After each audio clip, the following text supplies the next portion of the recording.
Buenas noches. Tuvimos problemas técnicos, no podíamos empezar, pero bueno, se solucionaron en parte y aquí estamos. Acompáñame por favor a Éxodo capítulo 8, versículo 21. Éxodo 8, 21. Dice, si no lo dejas ir, enviaré enjambres de tábano sobre ti, sobre tus funcionarios, sobre tu pueblo y sobre tus casas. Todas las casas egipcias y aún el suelo que pisan se llenará de tábanos. El nombre del tema es la cuarta plaga. Y al igual que la tercera plaga, no hay certeza en cuanto a qué tipo de animal o insecto es el que se refiere aquí.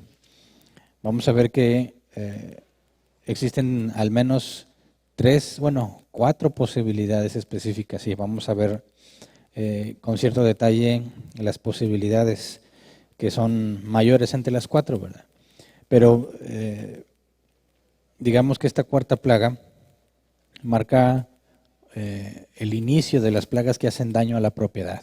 Las primeras plagas que vimos afectaban solamente a las personas, ninguna afectaba a la propiedad de ninguno de los egipcios, pero esta cuarta plaga sí afecta a la propiedad. No nos da referencia de cuánto tiempo ha pasado entre las plagas, no nos dice cuánto tiempo pasó desde la tercera plaga, pero hay un dato muy interesante, según algunos comentaristas, que nos podría dar una idea de más o menos cuánto tiempo ha pasado entre plaga y plaga. Pero leamos el versículo 20, Éxodo 8:20 dice, el Señor le dijo a Moisés, mañana vas a madrugar, le saldrás al paso al faraón, cuando baje el río y le advertirás, así dice el Señor, deja ir a mi pueblo para que me rinda culto. Bueno, entonces cuando nos dice, le saldrás al paso al faraón, deberíamos recordar que en la primera plaga pasó lo mismo, ¿verdad? El faraón bajaba al río, la NBI traducía que bajaba a bañarse. En el original no viene la palabra bañarse, nada más descender el río. En este caso es lo mismo. Cuando el faraón baje al río, le vas a salir al paso. Entonces, cuando nos dice salir al paso, indica que no hay previa cita, ¿verdad? No se pidió una audiencia. Se le va a atravesar en lo que él esté haciendo. ¿Qué está haciendo faraón? Bueno, cuando vimos la primera plaga, habíamos hecho algunos comentarios que se refería posiblemente al inicio de un festival, cuando el nivel del agua del Nilo subía y vimos que incluso le cantaban himnos al río y hacían todo un festival. Y el hecho de que Moisés interrumpiera el festival indicaba que había mucha gente ahí presente, ¿verdad? Entonces era un momento en el que Dios, llamaba la atención de todas las personas y hablaba sobre la primera plaga. En esta tercera plaga, según los comentaristas, se cree que esta ocasión, cuando baja el río, es debido al motivo del gran festival del otoño, cuando después de la retirada del Nilo y la dispersión del grano sobre el depósito fresco de lodo, comenzaron a aparecer las primeras cuchillas de maíz. Entonces, en la primera plaga se considera que fue, según los comentaristas, a mediados de junio, que es cuando empezaba la crecida del río. Se hacía un festival. Y ahora, cuando ven que el faraón baja el río, consideran que es en octubre, finales de octubre o principios de noviembre, cuando el río ya empieza a descender. Ahora, algunos comentaristas señalan que hay un periodo de 120 días aproximadamente desde que empieza a crecer el Nilo hasta que empieza a descender. Esto nos daría información de que si son 120 días y realmente esto se refiere al festival del otoño, entonces 3 plagas han pasado y han transcurrido al menos 120 días. Eso nos haría ver o concluir que las plagas no eran seguidas una tras otra, ¿verdad? Sino que venía una plaga, venía algún periodo de descanso, reposo, luego la siguiente y luego la siguiente. También tendríamos referencia que no duró poco tiempo cada plaga, ¿verdad? Porque si han pasado 120 días, al menos 40 días por plaga, ¿verdad? Porque han pasado 3. Entonces, nos ayudaría a pensar si realmente se refiere a ese momento, donde también nos dice otro comentarista, se ven los primeros rastros de la vegetación en el depósito del suelo fresco. Eso indicaría que cuando el Nilo estaba por así desbordado, todas las semillas que habían quedado ahí tuvieron tiempo suficiente para enterrarse en el lodo y cuando se retira el agua, con este tiempo que ha pasado empiezan a brotar y era un festival muy importante. Entonces nuevamente tendríamos alguna referencia de que había muchísima gente reunida. Y Dios le dice a Moisés, le vas a salir al paso. Es decir, cuando esté todo el festival, cuando llegue el momento en que Faraón tiene que descender el río, porque estuve investigando por qué necesariamente descendía al río, en qué consistía ese ritual, y encontré un comentarista, Benson, que dice que se le llamaba el nilómetro a un registro que se hacía del nivel del agua. Entonces, cuando empezaba el nivel del agua a crecer por mediados de junio, tenían que ir midiendo con el nilómetro qué tanto subía el agua, porque mientras más subía era símbolo de mayor prosperidad y abundancia que iban a tener. Entonces, tenía que entrar al Nilo para, no porque el faraón midiera exactamente el nivel, sino supervisaba que la medida fuera correcta, porque en el sentido de la creciente y luego la decreciente se iba a ver el nivel de prosperidad que iban a tener, el nivel de abundancia. Entonces, imagínate, faraón dispuesto a entrar, está supervisando todo lo que está pasando ahí, las mediciones del nivel del agua, los festivales, toda la gente está ahí reunida, y Dios le dice que vaya y que los interrumpa. Entonces, ¿no crees que sería un poco maleducado que en medio de un festival tan grande que para ellos es tan importante, de repente llega e interrumpe lo que está pasando y le advierte? Dice, le advertirás, así dice el Señor, deja ir a mi pueblo para que me rinda culto. Entonces imagínate, todos saben exactamente quién es Moisés, ¿verdad? Con todo lo que ha pasado, todos saben identificar a Moisés. ¿Qué habrá pensado la gente cuando están en el festival y ven que Moisés empieza a caminar hacia Faraón? Porque tiene que salirle al paso, ¿verdad? ¿Qué tan complicado era atravesarse el camino de Faraón? No sé qué tipo de seguridad tendría. Pero no tuvo que haber sido tarea simple como que nomás caminar y atravesarse, ¿verdad? Lo que se tuvo que haber esforzado Moisés para poder atravesarse, lograr estar ante él, detener todo lo que se está haciendo y luego advertirle, deja ir a mi pueblo para que me rinda culto. ¿Qué habrá pensado la gente? Ay, viene otra vez este Moisés.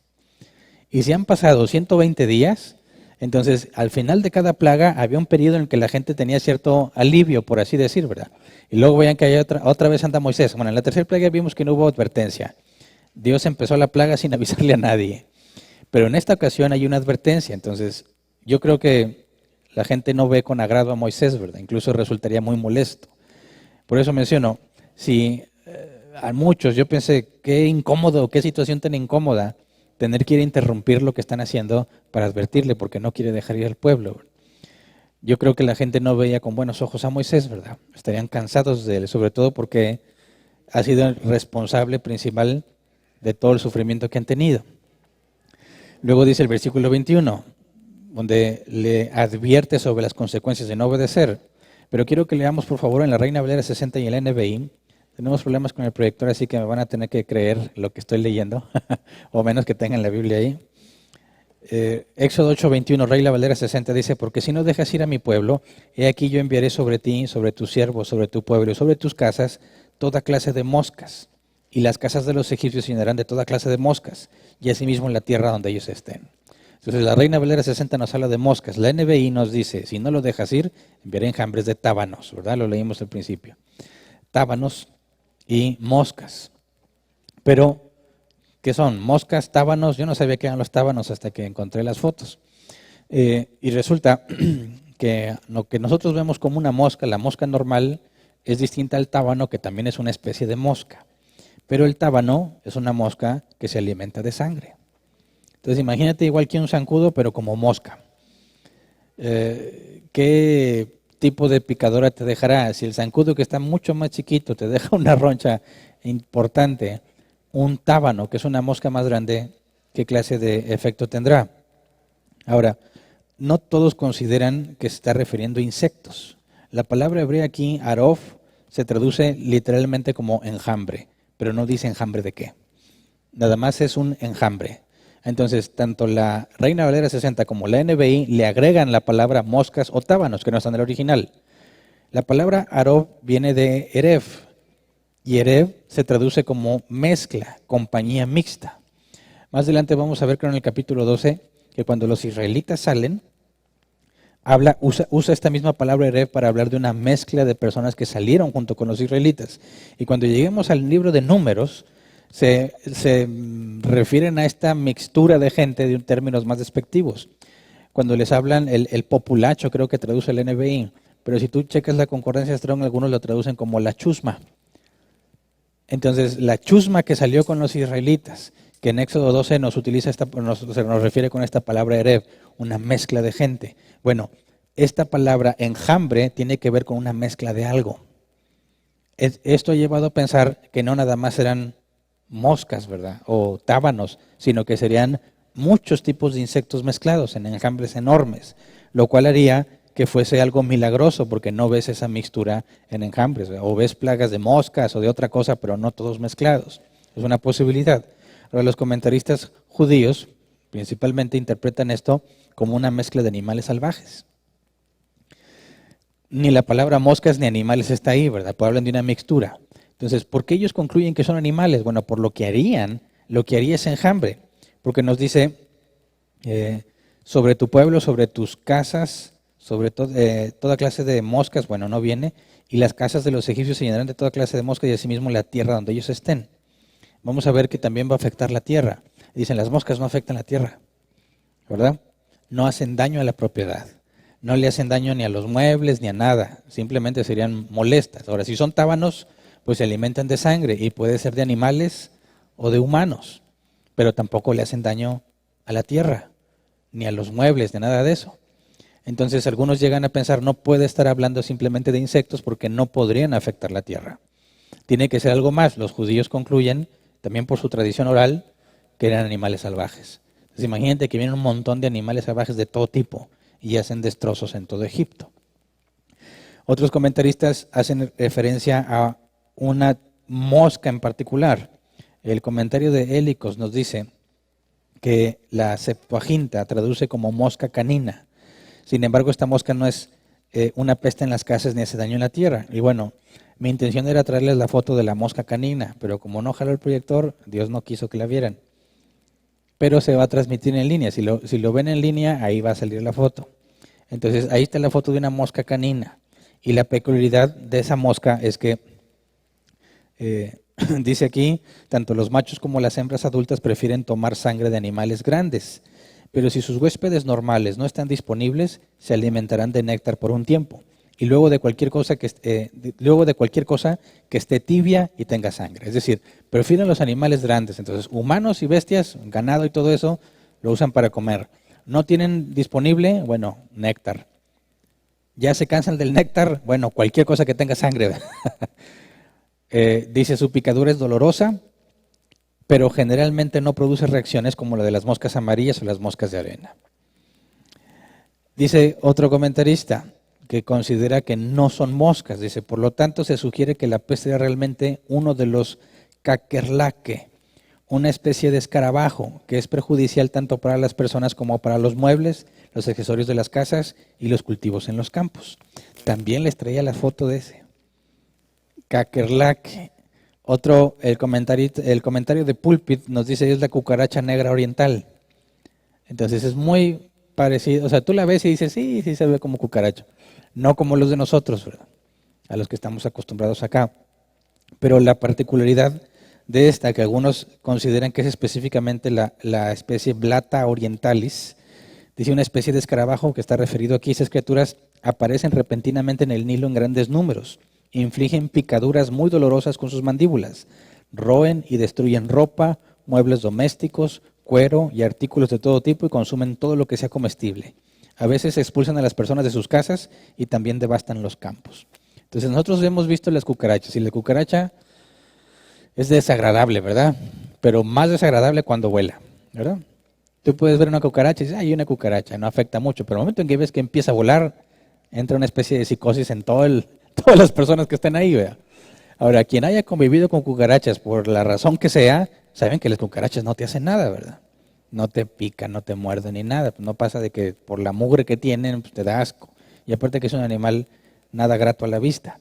Pero imagínate cucarachas que te muerden y que se comen lo que sea y que te dejan picaduras dolorosas por sus mandíbulas. Entonces no es suficiente con las asquerosos que son, sino que todavía te pueden hacer daño. Entonces imagínate, ¿qué se sentirá? Que Dios diga, va a haber cucarachas, suponiendo que son estos caquerlaques, en todas partes, en todo el piso y en todos lados. Imagínate, el olor, las cucarachas tienen olor, ¿verdad? Yo me imagino que les allá, por ser, digamos, de la misma especie en sentido general, tendrían que tener cosas parecidas, pero sería totalmente desagradable. Ahora, otro dato curioso es que los caquerlaques, dice, como todos los escarabajos, eran sagrados y no podían ser destruidos, ya que eran emblemáticos del dios Sol, Ra, especialmente en su forma de Kefra o el creador. Los egipcios estaban obligados a someterse a tal plaga sin intentar disminuirla y naturalmente verían la imposición como una señal de que el dios del sol estaba enojado con ellos. Entonces, si realmente eran estos escarabajos, sucedería igual que las ranas. Las ranas eran sagradas, eran demasiadas y no las pueden matar. Ahora sería otra vez este asunto, pero ahora con estas especies de escarabajos o cucarachas que no las pueden matar. Entonces, imagínate la situación. Están en todas partes y no los debes de matar. Ahorita vamos a ver, según el contexto histórico, cómo reaccionaban los egipcios cuando alguien mataba un animal sagrado. Ah, mira, ya está. Excelente. Les presento el caquerlaque. Ahora imagínatelo en todas partes y que te muerde. Y la mosca, si me pueden poner de una vez, la mosca canina, que encontré que también se le refiere como tábano, que son los que menciona la NBI. Digo, se ve más bonita que las moscas de nosotros, ¿verdad? Pero pica como zancudo, dejando una roncha considerable, dolorosa. Entonces, no, ninguna de las dos es agradable, ¿verdad? Ahora, si es una mezcla, peor, ¿verdad? Si la palabra enjambre, que viene de mezcla, era una mezcla de distintos insectos, bueno, sería todavía peor, ¿verdad? Que en un específico. Pero si fuese el caquerlaque, como dicen, y era sagrado para los egipcios, pues la cosa estaba peor. Porque no puedes hacer nada para evitar que te hagan daño, no los puedes matar, no los puedes tocar, no los puedes maltratar. Ahorita vamos a ver cómo reaccionaban los egipcios cuando alguien maltrataba a un animal sagrado. Pero entonces, además de lo desagradable que pueden ser estos insectos, destruyen su propiedad, destruyen los muebles. Yo pienso, me inclino más a pensar que era esta especie de escarabajo o una mixtura de este tipo de animales que también hacen daño a la propiedad. Porque si fuesen nada más las moscas, no tendríamos cómo explicar que hace daño a los muebles y todo ese tipo de cosas. Entonces, si realmente era el escarabajo, la situación estaba peor. Ahora, dice el versículo 22, Éxodo 8, 22 al 23, cuando eso suceda, la única región donde no habrá tábanos será la de Gosén, porque allí vive mi pueblo. Así sabrás que yo, el Señor, estoy en este país. Haré distinción entre mi pueblo y tu pueblo. Esta señal milagrosa tendrá lugar mañana. Ahora, ¿cuál es la señal milagrosa? ¿Los enjambres o la distinción con la tierra de Gosén? Pues las dos cosas, ¿verdad? Porque iban a ser demasiados, exageradamente muchos, algo fuera de lo normal. Porque como leímos los caquerlaques, según lo que vimos, en determinadas temporadas salían muchos del río. Pero en esta situación iban a ser muchísimos. Ahora, en las plagas anteriores no se especificaba que no afectaran a Gosén, pero tampoco que sí afectaran a Gosén. Y de hecho, si analizamos que este es un castigo para los egipcios, es justicia para los egipcios, no tendría sentido que los israelitas, los que están en Gosén, también estuvieran padeciendo, ¿verdad? Así que podemos descartar que hayan padecido en las plagas anteriores. Pero ¿por qué en esta sí aplica una distinción? Creo que lo mencioné en una pregunta, ¿verdad?, que respondí el miércoles pasado. En el caso de las ranas y los zancudos o piojos, pues no pueden recorrer distancias grandes, ¿verdad? Y Gosén de Egipto había una separación considerable. Pero cuando hablas de enjambres, de este tipo de insectos voladores y que son exageradamente muchos, estos se pueden mover con el viento con mucha facilidad. Así que sería un milagro, dice el comentario Benson, sería un milagro que tales criaturas cuya naturaleza es extenderse en todos los lugares, no deben o no llegaría ninguna de ellas a extenderse a la tierra de Gosén. Entonces, no nada más la enorme multitud de estos animales, sino el hecho de que no se van a Gosén sería también lo milagroso. Entonces es una distinción interesante porque se llena todo, el cielo, el suelo, todo está lleno, pero en Gosén no pasa nada. Entonces le hace esta advertencia públicamente, está toda la gente ahí reunida, ¿verdad? ¿Qué hizo Faraón? ¿Hizo caso o no? No hizo caso, lo vemos en el versículo 24. Éxodo 8:24 dice, y así lo hizo el Señor. Densas nubes de tábanos irrumpieron en el palacio de Faraón y en las casas de sus funcionarios y por todo Egipto. Por causa de los tábanos, el país quedó arruinado. Ahora aquí se nos especifica, entraron en el palacio del faraón. Ahora, y si estos dañan la propiedad privada, bueno, acabaron con los muebles y con las cosas que tuviera en su palacio. Además, como vimos en los tiempos de José, también los faraones tenían sus propias tierras y sus propios animales, ¿verdad? También se vio afectado en sus propiedades. A diferencia de los mosquitos que vimos o los piojos, que era posible que Faraón no hubiera sido tan dañado por las protecciones que los egipcios tenían, en este caso se nos especifica, entraron al palacio del Faraón. Así que también le destruyeron todo y él mismo quedó también dolido por todos los piquetes de los animales que estaban ahí. Esta plaga hirió tan fuerte a Egipto que Faraón una vez más se doblega, como sucedió con las ranas. Versículo 25 dice, llamó entonces el faraón a Moisés y a Aarón y les dijo, vayan y ofrezcan sacrificios a su Dios aquí en el país. Entonces, ¿se acuerdan de la condición inicial? Tenemos que irnos 3 días de viaje para ofrecer sacrificios, ¿verdad? Faraón les dice, ¿saben qué? Váyanse, pero quédense dentro de los límites de Egipto. Es decir, sí, pero no. Está negociando, ¿verdad? Mira, me está yendo muy mal con todo esto. Todo el país está arruinado, pero más me vas a arruinar si te vas todos, si te llevas a todos, ¿verdad? Así que ofrezcan sacrificios, pero en los límites de nuestro país. Versículo 26 al 27. Moisés no acepta, dice, no estaría bien hacerlo así, contestó Moisés, porque los sacrificios que ofrecemos al Señor nuestro Dios resultan ofensivos para los egipcios. Si a la vista de ellos ofrecemos sacrificios que les son ofensivos, seguramente nos apedrearán. Tenemos que hacer un viaje de 3 días hasta el desierto para ofrecerle sacrificios al Señor nuestro Dios, pues así nos lo ha ordenado. Ahora, en ningún momento Dios mencionó que no quisiera ofender a los egipcios con los sacrificios, ¿verdad? La instrucción era, se van a ir de aquí porque Dios los iba a liberar y me van a servir allá en el monte, ¿verdad? Donde Dios le habló desde la zarza a Moisés. Esta información es nueva, pero no indica cuándo Dios le dijo a Moisés las razones por las cuales no podía ofrecer sacrificios ahí.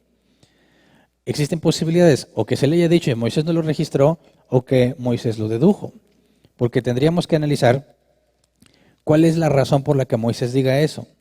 ¿Está buscando alguna excusa, alguna justificación para irse, o podía tener cierta experiencia en este tipo de eventos, que alguien hubiese tratado de hacer sacrificios ofensivos para los egipcios?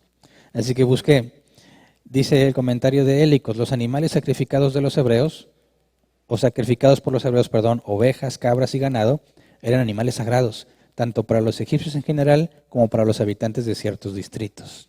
Si a la vista de ellos se ofrecían este tipo de sacrificios, seguramente se desataría un motín, tal vez se produciría una guerra civil. Ahora, hay elementos históricos, registros históricos de las cosas que llegaron a pasar cuando se hacían este tipo de situaciones, cuando se sacrificaba o se le quitaba la vida a un animal sagrado. El comentario de Hélicos dice, muchos hechos en la historia ilustran hasta qué punto los egipcios llevaron su ira cuando un animal sagrado era asesinado en su presencia. En una ocasión, un embajador romano que había matado accidentalmente a un gato fue destrozado por la población. Imagínate, bueno, también eran los gatos, bueno, todos los animales eran sagrados para los egipcios, ¿verdad?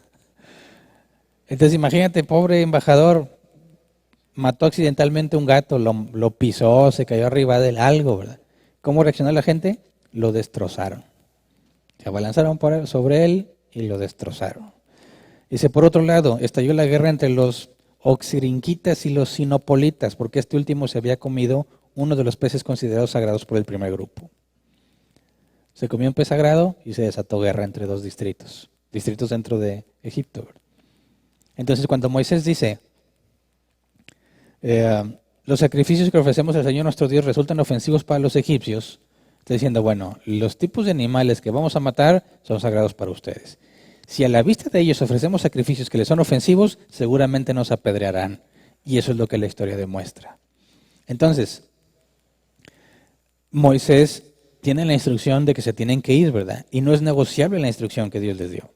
Dice el versículo 27, tenemos que hacer un viaje de 3 días hasta el desierto para ofrecerle sacrificios al Señor nuestro Dios, pues así nos lo ha ordenado. Así que también este es un factor, ¿verdad? Fíjate, Moisés explica, Si hacemos los sacrificios aquí, como tú dices, nos van a matar. Además, Dios ordenó que nos fuéramos. Entonces, ¿qué está haciendo Moisés? No está tratando de omitir la parte de la orden de Dios, o que esté dispuesto a desobedecer si realmente no les fuera a pasar nada, sino que le explica a Faraón las razones por las cuales el mandato de Dios debe cumplirse. Fíjate bien, ¿se acuerdan que desde que vimos la primera vez que se presenta ante ante Faraón, y le dice, ¿quién es Jehová para que yo le obedezca? Y dijimos, ¿cuál es el contexto histórico? Bueno, en su creencia, ellos tienen sus dioses, reconocen otros dioses también, lo que es el enoteísmo, pero los dioses extranjeros no tienen poder en la tierra de sus dioses. Y Moisés le tuvo que explicar, ¿verdad? Es el Dios de los hebreos, y le habla en su contexto para que entienda. Ahora, Faraón les dice, vayan a ofrecer sacrificios, pero quédense en el país. ¿Y qué hace Moisés? Le explica por qué no pueden quedarse en el país. Le explica y justifica la orden que Dios le dio. Pero fíjate la disposición de Moisés, ¿verdad? De hablar con él y de explicarle de manera que entienda por qué no se puede. A Moisés nada le cuesta decir, mira, no, nos vamos y nos vamos, o te mando otra plaga, ¿verdad? O cómo le hacemos. Él no tiene por qué estar tratando de convencerlo, ¿verdad? Pero fíjate la paciencia de Moisés, ¿verdad? No, Faraón, si nos quedamos aquí, se va a hacer un conflicto muy grande con tu gente, porque Dios nos ha ordenado hacer esto. No hay nada de lo que se pueda quejar Faraón en cuanto al trato de Moisés. Están todos batallando, yo no sé cómo le habrá hecho Dios con Moisés, porque si esto no afectaba a los de Gosén, ¿verdad? Pero les dice que vengan, le afectó a Moisés y a Aarón haber estado en Egipto en medio de toda esa enjambre, o Dios los guardó, y también sería todo un suceso ver a Moisés y a Aarón caminando y que no les pase nada. Yo imagino que eso sería lo más probable, ¿verdad? Porque sería injusto que si Dios hace separación con los de Gosén y luego llega Moisés y sale todo picoteado y dice, ¿qué onda, Faraón? Así picado y no muestra el poder de Dios, ¿verdad? Para nada. Entonces definitivamente a ellos no les debió haber pasado nada. Él no está batallando, ¿verdad? Podía presionar a Faraón, pero le explica con paciencia, de manera que entienda. Y eso me recuerda las palabras de Pablo, ¿verdad? Que le hablamos al que se opone o a nuestro adversario con la esperanza de que Dios le permita comprender, ¿verdad? De forma amena y de buen gusto, dice el NBI. Entonces, aunque podía tomar un papel menos, que requiera menos explicación, simplemente decirle sí o no, vemos cómo Moisés tiene la amabilidad y la empatía para explicarle por qué no se pueden quedar. Versículo 28, el faraón respondió, voy a dejarlos ir para que ofrezcan sacrificios al Señor su Dios en el desierto, con tal de que no se vayan muy lejos y de que rueguen a Dios por mí. Así que Faraón está reconociendo que los argumentos de Moisés son válidos, ¿verdad? No vamos a llegar a ningún lado. Ustedes se quieren ir, si hacen los sacrificios aquí, se va a armar grande con la gente. Si no les hemos hecho nada y no los dejamos ir como hace Dios con ellos, imagínate que los maltrataran peor, ¿verdad? Así no se va a arriesgar. Pero le dice, ok, pero no se va a ir muy lejos. ¿Qué significa ese? Váyanse, ofrezcanle sacrificios a su Dios en el desierto, pero no se vayan muy lejos. ¿Qué significa? Pero se regresan, ¿verdad? Primero es, no, háganlo aquí. No, bueno, vayan, pero se regresan. No los quiere dejar ir. Versículo 29, en cuanto salga yo de aquí, le aseguró Moisés al faraón, rogaré por ti al Señor, y de aquí a mañana los tábanos se habrán apartado de ti, de tus funcionarios y de tu pueblo. Pero tú no debes seguir engañándonos ni impidiendo que el pueblo vaya a ofrecerle sacrificios al Señor. Entonces, ¿está Moisés aceptando que se van y luego regresan?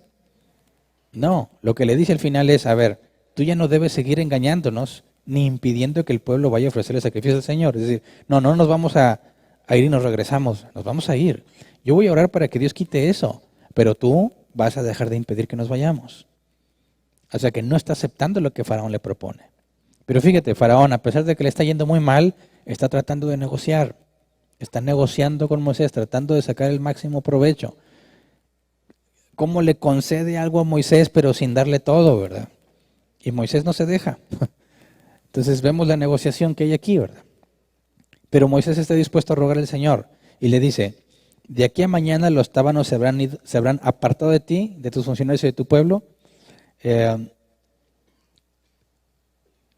¿Dónde dice acá? No, ese me queda un versículo más adelante, donde dice que no quedó ni uno, ¿verdad? Pero a diferencia de las primeras plagas, Dios se va a encargar de que todos esos enjambres se aparten totalmente. Dice el versículo 30 y 31, así que Moisés salió y le rogó al Señor por el faraón. El Señor accedió a los ruegos de Moisés y apartó los tábanos del faraón, de sus funcionarios y de su pueblo. No quedó un solo tábano. ¿Por qué rogaba Moisés? ¿Se acuerdan que lo vimos desde la primera vez? ¿Por qué ruega Moisés? Dijimos, bueno, es que está haciendo algo que Dios no le mandó específicamente. Es un acuerdo que llegó con el faraón. La otra es que posiblemente tenía empatía, ¿verdad? Estaba consciente del dolor de los egipcios y no se complace con el dolor de esa gente. Así que le ruega al Señor para que detenga la plaga. En esta ocasión sería, me parece, la opción más viable, ver que Moisés no está agradándose, no está alegrándose con el sufrimiento de los egipcios. Vemos que en palabras de Jesús, dice, cuando tu enemigo tenga hambre, dale de comer, ¿verdad? Y tiene sed, dale de beber. A pesar de que han sido maltratados y que Faraón les queda mal la primera vez que les dijo que se fueran y que siempre no, vemos que Moisés no se alegra con el sufrimiento de ellos. Y eso es importante porque es muy común ver personas que aseguran tener la verdad y sin embargo no muestran la más mínima empatía, ¿verdad? Lo ves en discusiones muchas veces. Personas que aseguran tener la verdad bíblica con aquellos que aseguran que la tienen, pero claramente no la tienen. Versículos sacados de contexto. Es obvio que están mal. Y quien tiene la verdad, en lugar de tener empatía y tratar de explicarle para que entienda, lo humilla y lo avergüenza públicamente. Y eso es una grave contradicción. Y si tienes la verdad, y si realmente ves que todo lo que hemos recibido es por gracia, ¿cómo es que no muestras esa gracia para con el que estás hablando, verdad? ¿Cómo puedes decir que crees en las doctrinas de la gracia y al mismo tiempo eres un desgraciado? O sea, sin gracia, ¿verdad? Con la persona que estás tratando. ¿Por qué en lugar de tratar de hacerlo entender, tratan de humillarlo o avergonzarlo delante de los demás? He visto muchas veces que quien tiene la razón, que puede demostrarlo con la Biblia, desaprovecha la oportunidad que tiene para ganarse a la persona, para mostrarle sinceramente que está interesado en que entienda, y más bien hace burla de él. Esto no lo vemos en Moisés, ¿verdad? Moisés le ruega a Dios, le ruega que detenga el sufrimiento, ¿verdad? Y cuando dice, el Señor accedió a los ruegos de Moisés, sabemos que Dios no cambia de opinión, ¿verdad? Ya lo estudiamos desde los atributos. Dios no cambia. ¿Qué significa que accedió? Bueno, sabemos que la única forma en que Dios cumple una oración, la enseña Jesús, es si es de acuerdo a su voluntad. Entonces Dios había establecido desde cada una de las plagas que la plaga empieza cuando Moisés lo diga. Bueno, Aarón es literalmente quien lo hace. Y también termina cuando Moisés ruegue. Entonces, no es que Dios haya cambiado de opinión, sino que aquí se está revelando cuál era la voluntad de Dios. Dios, como ordena que las cosas pasen, también ordena el medio por el que van a pasar. Y en este caso, Dios había ordenado que la plaga se detendría cuando Moisés rogara. Dios no está siendo convencido por Moisés. Ahora vemos que Moisés experimenta empatía con el pueblo. ¿Qué me dices? ¿Dios estaba disfrutando lo que estaba pasando? No, y acabamos de estudiar la voluntad de disposición. La Escritura enseña que Dios no se agrada con la muerte del impío, ¿verdad? No quiere que ninguno perezca. Quiere que el impío se vuelva de sus malos caminos. Entonces, no significa que porque Moisés ruega y Dios le dice, bueno, está bien, como si a Dios no le importara y él estuviera bien tranquilo y le hubiera seguido aunque Moisés no hubiera dicho nada. No, eso ya está ordenado de antemano. Está sucediendo de la manera en que Dios había establecido. Pero en ningún momento podemos concluir que Dios lo esté disfrutando, porque en su voluntad de disposición sabemos que no se agrada del sufrimiento del impío, ¿verdad? Entonces, cuando dice que no quedó ni un tábano, eso es otra señal milagrosa. Porque así como milagrosamente aparecieron y milagrosamente no entran a Gosén, milagrosamente se van todos de repente. Ya ni se mencionan los magos, ¿verdad? Desde la última que dijeron, ¿de dónde es este? Ya ni les preguntó Faraón, ni los metió en la plática, nada. Ya ellos estaban dados por vencidos, ¿verdad? No trataron de pelear contra las señales o demostrar que ellos tenían poder, así que ni siquiera están mencionados. Ahora está el Faraón decidiendo por sí mismo. Así que milagrosamente le muestra, se van de un día para otro, ¿verdad? Luego dice el versículo 32, pero una vez más el faraón endureció su corazón y no dejó que el pueblo se fuera. Endureció, cabez, pesado. Concordancia exhaustiva Strong. En sentido figurado es severo, difícil, duro, pesado, estúpido. ¿Qué se requiere o cómo describes a una persona que sabe que le están haciendo mucho daño porque es necio y decide seguir siendo necio? ¿Cómo describes a una persona así? Bueno, la palabra que se traduce aquí como estúpido hace la referencia a alguien que no tiene la capacidad para decidir correctamente, es decir, alguien que está dispuesto a seguir en una catástrofe teniendo el poder de salir de la catástrofe, ¿verdad? Pero en pocas palabras estamos hablando de la naturaleza humana. Jesús dijo, esta es la condenación, que la luz vino a los hombres, pero los hombres amaron más las tinieblas porque sus obras son malas. Así que esto prueba, me parece, que el humano no tiene poder para arrepentirse, no tiene la capacidad de arrepentirse. ¿Qué hace Faraón? Por voluntad propia, decide endurecer su corazón. Hasta aquí no hemos visto que la Biblia literalmente diga que Dios endurece el corazón. Sabemos que en su voluntad decretiva, cuando es el bien, Dios interviene. Cuando es el mal, Dios es pasivo y deja que las cosas sucedan. Entonces, suceda lo bueno, suceda lo malo, es Dios quien lo está haciendo, pero de forma activa o de forma pasiva. Cuando la Biblia nos dice que Dios endurecería a Faraón, está hablando hasta ahorita en un sentido pasivo. Dios está permitiendo que Faraón, por voluntad propia, endurezca su corazón. Entonces sucedió con la plaga de ranas, le afectó tanto que se doblegó, pero una vez sintió alivio, él voluntariamente, de voluntad propia, decide seguir necio. Tiene toda la evidencia que demuestra que realmente el Dios de los hebreos tiene poder, mucho más poder que los dioses egipcios. Y aún así decide negarse. Esa es la condenación. Esa es la parte importante que todos debemos comprender del ser humano.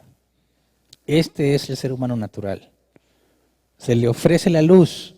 ¿Qué le costaba a Faraón decir, bueno, ya, váyanse? ¿Y sabes qué? Ya no quiero nada con Ra, que ni me defendió. No hizo nada para librarme de todo lo que vino el Dios, todo lo que vino a ser el Dios de los hebreos. Porque están siguiendo a sus dioses egipcios que no han tenido el más mínimo poder para evitar todo lo que el Dios de los hebreos les hace. Nada le costaba decir, bueno, Moisés, pues vámonos, yo me voy contigo, ¿verdad? ¿Qué estoy batallando aquí? He conocido al Dios verdadero, al Dios que tiene poder sobre los dioses que eran considerados los más poderosos en aquel entonces. Tiene todo para hacerlo, pero no quiere. Ese es el problema humano. Esa es la razón por la cual necesitamos un Salvador. Si realmente todo fuese cuestión de que confíes y decidas aceptar a Dios, entonces no necesitas un Salvador, nada más necesitabas buenos argumentos, ¿verdad? Pero la Biblia nos dice, es necesario que alguien pagara por nosotros, es imposible para nosotros salvarnos. Es imposible que nosotros podamos decidir hacer el bien. No que hagamos cosas buenas las podemos hacer mucho en el sentido externo, pero hacer las cosas buenas internamente, motivados simplemente por glorificar a Dios, ningún ser humano lo puede hacer. Y lo que la Biblia enseña es que el arrepentimiento es algo que Dios da. Ninguno de nosotros se arrepiente por cuenta propia. De otra manera, no sería necesaria la muerte de Cristo, no sería necesario un Salvador. Entonces, Faraón aquí está mostrando la naturaleza humana tal cual. Y cuando Dios lo deja hacer, se cumple lo que Romanos 1 dice. Por cuanto no quieren tomar en cuenta a Dios, los entrega a sus propios razonamientos depravados, para que hagan lo que no conviene. Ahora, eso es lo que motiva la predicación del Evangelio, ¿verdad? Algunos consideran que es al revés. Pues, si el hombre no se quiere arrepentir, ¿para qué le predicas? Bueno, porque según la Escritura el Evangelio es el poder de Dios, ¿verdad? Y sabes tú que la persona no se va a convertir con ninguna otra cosa.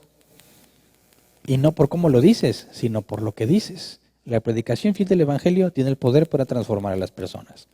Y es la única esperanza que tienen. Y cuando le hables del Evangelio, Dios le permita comprenderlo. Porque no importa que le ofrezcas una vida mejor, la sanidad y la bendición económica. Dime, ¿qué tan interesante sería para Faraón en el momento en que está siendo maltratado por la plaga, la cuarta plaga? Está todo destruido. ¿Qué tal si se presentara uno de los cristianos de aquel entonces y dijera, Dios tiene un plan maravilloso para tu vida? Simplemente recíbelo como tu Señor y Salvador. ¿Qué le diría Faraón? ¿Plan maravilloso para mi vida? ¿Tienes problemas, Faraón? Tú puedes salir de todos tus problemas si te entregas a Cristo. Aquí lo que se le está diciendo es, obedece a Dios y no quiere, ¿verdad? Cuando la Escritura dice que el inútil será puesto en las tinieblas, donde será el lloro y crujir de dientes. El crujir de dientes es una forma de expresar el odio y el coraje. Los que estén en el infierno, donde está el lloro y crujir de dientes, no dudo que algunos llorarán dolidos porque eran iluminados. Es decir, imagínate todos aquellos que, como dice la Escritura, conocieron la verdad, fueron beneficiados con el Espíritu Santo, ¿verdad? Por el medio de otros. Quizás Dios les concedió algún tipo de milagro. Conocen que hay un Dios, pero no les importa. Un día se van a encontrar en el infierno y van a decir con llanto, ¿por qué, Señor? ¿Por qué? Yo no dudo que haya gente que va a llorar, pero el crujir de dientes, eso no es compatible con la tristeza, eso es con el odio y el coraje. ¿Por qué? Porque no van a querer doblegarse. ¿Por qué, Dios? ¿Por qué? No es justo. No es justo que me trates así. No soporto que me hagas esto. Ese es el crujir de dientes. Un coraje profundo. ¿Por qué Dios me trajo al infierno? ¿Por qué? Imagínate qué se sentirá vivir entre pura gente que cruje dientes en ese sentido. Pero ese es el humano natural, que no quiere reconocer a Dios. Faraón pudo haberle evitado todo ese sufrimiento a su gente, ¿verdad? Es más, como representante de todos, es lo que le corresponde, haber hecho lo correcto por el bien de todos. Pero no, endurece su corazón por voluntad propia y no le importa a la gente. Está pensando en él, el rey más poderoso de aquel entonces no se va a doblegar ante el Dios de los esclavos. Y todo ser humano tiene razones suficientes para decir que no tiene por qué reconocer al único Dios verdadero. Y ahí está la condenación. Entonces, hasta este punto, la cuarta plaga, todavía nos faltan 5, ¿verdad? Más la última. Faraón, esta es su segunda vez que se doblega y está dispuesto a dejar que se vayan. Tuvo evidencia más que contundente, más que suficiente para reconocer que el Dios de los hebreos tiene más poder que cualquier dios egipcio. Reconoce públicamente que se van a ir y en cuanto se alivia, otra vez se endurece. Dios ya le había dicho que iba a suceder así, así está sucediendo, pero nos deja ver. No importa qué tanta evidencia tengas, la evidencia no convierte a nadie. No importa qué milagro hayas visto presenciado, un milagro no convierte a nadie. Solamente Dios puede convertir a las personas. Así que cuando vemos a Faraón, debemos reflejarnos en él. Y el hecho de que hoy estemos aquí estudiando y que querramos conocer cada vez más de Dios, no es más que pura gracia, ¿verdad? Porque si Dios te hubiera preguntado si quieres abrir tu corazón y recibirlo como Señor y Salvador, ¿qué le hubieras dicho? Que no. Pero aquí estás. ¿Por qué? Porque te transformó. Entonces, en este caso, Dios deja que Faraón sea endurecido. Lo deja. Horrenda cosa es caer en manos del Dios vivo. Dios no nos dejó a nuestras propias decisiones. Y por eso hay mucho que agradecer, ¿verdad? Sí, a veces sí cometemos errores y hacemos cosas tontas por las decisiones que tomamos, que Dios permite que las tomamos, pero nos disciplina. Faraón no está siendo disciplinado. Simplemente recibe en cierta manera cierto grado de justicia por lo que hace. Puede reconocer que hay un Dios, pero no está dispuesto a humillarse ante Él. El hecho de que tú y yo nos humillemos ante Dios es acto de pura gracia divina, solamente porque así le plació. Así que ninguno de nosotros, cuando discuta con alguien que es evidente que está equivocado, que es fácil demostrarle que está mal, ninguno de nosotros debe olvidar cómo es que tú llegaste a comprenderlo, cómo es que tú lo puedes comprender, cómo es que a ti te interesó, cómo es que cosas cotidianas que hacemos, porque a veces ahí está la clave. El hecho de esforzarte a venir, el que te pongas a leer, que te pongas a orar, que busques aprender más de Dios, esa es evidencia muy importante. No pienses simplemente nada más que, bueno, porque estoy viniendo. No, son esas pequeñas cosas, esos pequeños detalles que nos mueven a hacer lo que sabemos que es correcto. Esa es la evidencia clara de que hay alguien más fuerte que nosotros en nosotros. ¿Verdad? Ya lo estudiamos, decidimos según la motivación más fuerte. Y nuestra carne lo que lo motiva es lo opuesto a lo que Dios quiere. Y cuando te encuentras haciendo las cosas que son agradables a Dios, entonces reconoces, alguien más fuerte que yo está en mí. Alguien más fuerte que yo cambia mis motivaciones. Porque yo no las cambiaría, porque no tengo el poder para hacerlo. Pero Dios en su misericordia lo ha hecho. Entonces, pensemos en eso. Faraón se endurece y Dios lo permite. ¿Cuántas veces te has endurecido y Dios no lo permite? ¿Cuántas veces dices, no, yo como quiero voy a hacer lo que yo quiero y Dios no te deja? ¿Cuántas veces estás dispuesto a hacer lo que sabes que está mal y por una u otra razón no pudiste hacerlo porque Dios no te dejó? Incluso a veces lo hiciste y luego Dios te da arrepentimiento. Entonces, aún cuando sabemos que pecamos, tenemos evidencia de la gracia de Dios. Hay mucho, mucho que agradecer. A mí no me gusta el frío, pero gracias a Dios por el frío.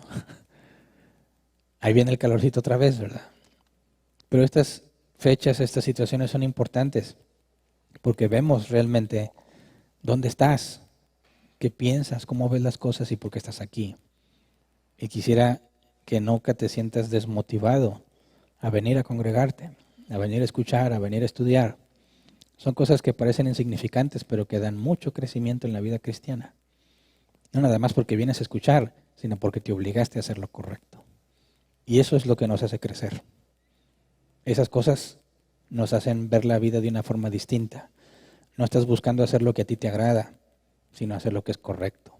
Y cuando llega la tentación, es mucho más fácil resistirla, porque ya tienes el hábito de decirte a ti mismo, no, voy a hacer lo correcto. Y eso da crecimiento. Así que agradezcámosle a Dios que aquí andamos, que en su misericordia nos ha concedido disciplinarnos, corregirnos y no entregarnos a nuestras propias decisiones. Nosotros somos una especie de equivalente al faraón. La naturaleza humana de faraón sigue viviendo en nosotros, ¿verdad? Él representaba a mucha gente que estaba a su cargo. Cada uno de nosotros representamos a alguien más. Si ya estás casado, tienes familia, estás representando a tu familia. Son afectados por lo que tú haces o por lo que no haces. Y cuando te obligas a hacer lo correcto, indirectamente beneficias también a los que tú representas, ¿verdad? Así que gracias a Dios, porque Él es bueno y porque no nos entrega nuestras propias decisiones. Vamos a orar, Señor. Queremos pedirte que nos enseñes a andar en tus caminos, que nos enseñes a ir en contra de nuestros propios deseos cuando sabemos que se oponen a ti. Enséñanos, Padre, toda la gracia que has derramado sobre nosotros, que nos acostumbramos a verla y la damos por hecho.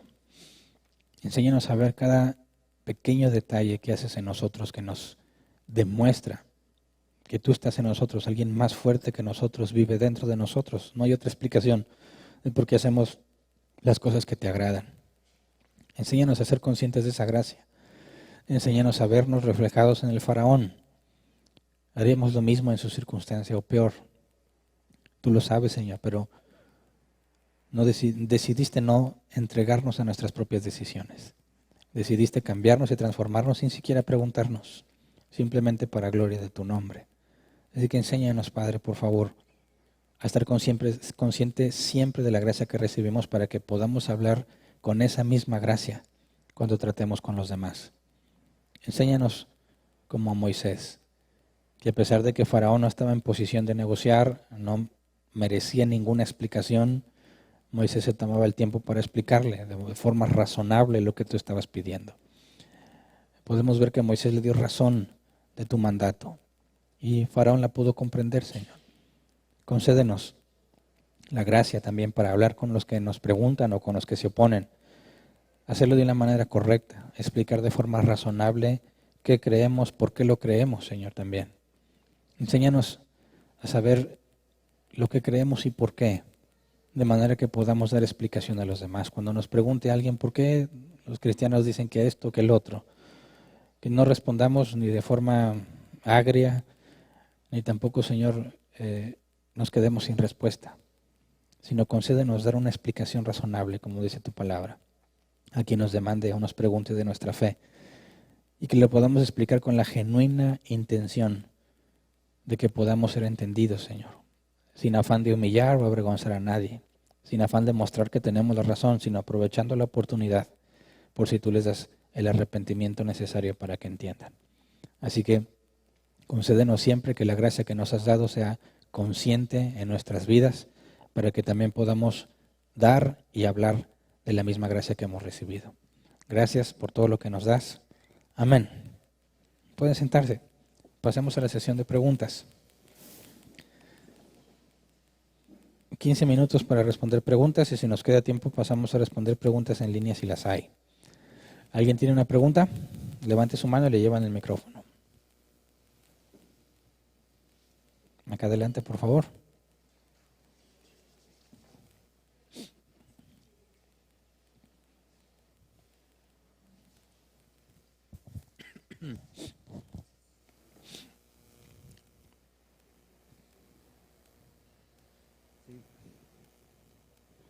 Sí, Ya. sí. Buenas noches.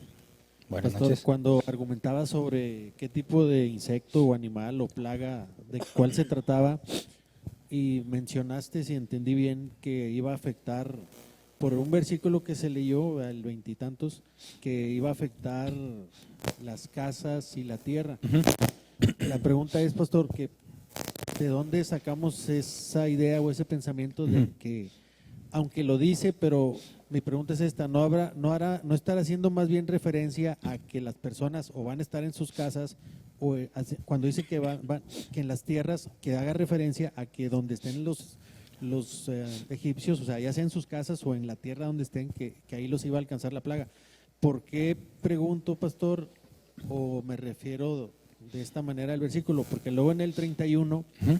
cuando dice, Jehová hizo conforme a la palabra de Moisés y quitó todas aquellas moscas de Faraón, de sus siervos y de su pueblo, sin que quedara una. En el Ujú. versículo 31, cuando Dios ya retira la plaga, ahí ya no hace referencia ni a las casas ni a las tierras. Ujú. Digo, ya pensando muy lógicamente, muy humanamente, entonces podríamos decir, bueno, me parece más bien el punto de vista que acabo de dar, porque podría pensar que entonces, dices tú, bueno, pues la quitó de sus siervos y de su pueblo, pero como no hace mención a las casas ni a la tierra, Ujú. entonces las moscas quedaron sobre las casas y sobre las tierras. Por eso lo estoy pensando de esa manera. ¿Tú qué opinas de eso? Bueno, es que lo deducimos por lo que dice el original, cuando dice que todo el pueblo o todo el país quedó devastado, o el original habla de destruido. Y eso demostraría que no está afectando nada más a las personas, como la plaga de mosquitos o piojos, era algo que afectaba incluso al ganado y a las personas, pero no se hablaba de una destrucción del país. En este caso nos dice que el país quedó destruido. Entonces, ahí está hablando de lo material, ¿verdad? No nada más que las personas fueron dañadas o estaban llenas de piquetes, ¿verdad? Sino que realmente hubo una afectación a lo material. Entonces, partiendo de que el país quedó destrozado o destruido, entonces entendemos que estos insectos realmente también tenían la capacidad de afectar lo material, no nada más a las personas. No. ¿Pero está prendido? No se oye. ¿Me pueden ayudar con el otro o checar el volumen? ¿Está prendido? ¿Sí está prendido?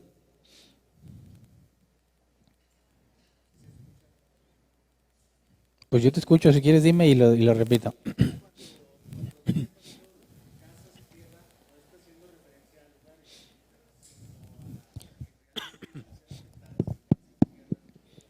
Sí, bueno, dijo que iban a estar en todas partes, ¿verdad? Pero específicamente nos dice que el pueblo, que el país quedó destruido. Entonces, cuando nos dice, tú puedes interpretar, si nos dice que iban a estar en todas las casas y en todo el suelo, eso no necesariamente habla de destrucción. No podríamos pensar que cuando estaban los piojos o los mosquitos, pues pasó lo mismo, estaban en todas partes. Pero el hecho de que nos diga que el país quedó destruido es lo que nos da la información. Afectó también lo material. Y anteriormente no se había mencionado para nada este tipo de afectación material.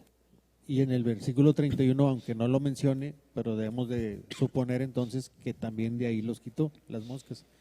O sea, Porque, todo se fue, pero la destrucción se quedó, ¿verdad? Sí, pero de ahí no las quitó. Es que mi pregunta es porque en el versículo 31 no menciona que las haya quitado también de las casas y de las tierras. Por eso es mi pregunta. Bueno, no dice específicamente, pero lo que dice, el Señor excedió a los ruegos de Moisés y apartó los tábanos del faraón, de sus funcionarios y de su pueblo. No quedó ni uno, entonces literalmente ni uno, ¿verdad? En todo lugar. Sí, aunque no diga casas y no diga tierras, ¿no? Eso es Ya digamos que ahí está englobado. Gracias. ¿Alguien más? ¿No? Bueno, otra. Pastor, contabilicé. Bueno, conté al menos 3 ocasiones en las que, refiriéndote a Faraón y haciendo una similitud con la vida de todos nosotros, ¿verdad? En cuanto tú mencionas la palabra de Faraón no quiso, y Faraón no quiso, y Faraón no quiso, ¿verdad? En todo lo que hemos estudiado esta noche. Pregunta, pastor, bíblicamente hablando, ¿no sería más correcto decir, porque sabemos que no depende del que quiere ni del que corre, y si decimos, bueno, es que Faraón no quiso, como que si la decisión, el nuevo nacimiento, toda la obra de Dios dependiera de si Faraón quiere o no quiere? Bíblicamente hablando, pastor, gracias a lo que nos has enseñado, lo que hemos aprendido, ¿no sería más correcto decir, no es que Faraón no quisiera, es que no podía, porque como también lo mencionaste antes de orar, o sea, ningún hombre puede, no es de que queramos, es de que no podemos? No sé si me explico en la pregunta. Sí. ¿Qué opinas? Obviamente no pude tomarme todo el tiempo para explicar lo que ya vimos en el tema de la voluntad de Dios, ¿verdad? Vimos que el hombre tiene la capacidad natural, pero no tiene la capacidad moral. Es decir, nada en su ser impide que decida lo correcto. El problema está en que no quiere decidir lo correcto. Y cuando definimos libertad, que es que tú puedas hacer lo que quieres sin ninguna opresión o sin que alguien te obligue a hacerlo, entonces eres libre para escoger lo bueno, pero no quieres hacerlo. Entonces, cuando hablo de que no quieres, hago énfasis a que tienes la libertad para hacerlo, la libertad física para hacerlo, pero no quieres hacerlo. Por eso es que van a ser condenados, ¿verdad? Porque si tú dijeras, es que no puede, entonces entras en conflicto, porque la Biblia dice que Dios no rechaza un corazón contrito y humillado. Estarías diciendo que Dios activamente le niega la salvación a las personas, cosa que la Biblia no enseña. Lo que podemos ver entonces es que Faraón, aunque naturalmente tiene todo lo que se requiere, decide no hacerlo, que es lo que nos dice, endurece su corazón. Y ese es el problema del humano. Pero no estás diciendo con la explicación, pastor, que acabas de dar, es pregunta. No estás diciendo, porque yo lo entiendo de esa manera. Sí, el que hagamos lo bueno, lo malo, sí está en nosotros, la voluntad, la decisión, como hemos aprendido. Pero yo lo enfocaba más a la salvación y al final sí terminas diciendo algo de salvación. Yo te decía, sí, pastor, ok, sí lo entiendo eso, pero estamos de acuerdo en que la salvación no depende ni del que quiere ni del que corre. O sea, nadie puede hacer nada por sí mismo, nadie puede decidir por sí mismo, nadie puede querer por sí mismo el salvarse o no salvarse. Pero al final de tu exposición, como que ahora sí entendí que también te refieres a eso. No es así, ¿verdad? O sea, en cuanto a la salvación se refiere, o sea, nadie quiere, Señor, es que yo me quiero salvar porque no recuerdo lo que tanto vemos en el mundo cristiano, se dice cristiano, de que haz la decisión por Cristo y repite esta oración, ¿verdad? O sea, como que lo ya se está pareciendo más a eso. Sí, obviamente cuando yo digo que no quiso, hago referencia a que Dios no está obligándolo o impidiendo que se salve, y lo está dejando decidir como él quiere. Entonces, el decir que Faraón no quiso y el hecho de que haya mantenido firme su decisión habla de que Dios no intervino. No que Dios haya dicho, no, tú no te vas a salvar aunque quieras. Dios no intervino. Es la forma pasiva en la que Dios hace las cosas. Bien. ¿Alguien tiene una pregunta? Ahí atrás.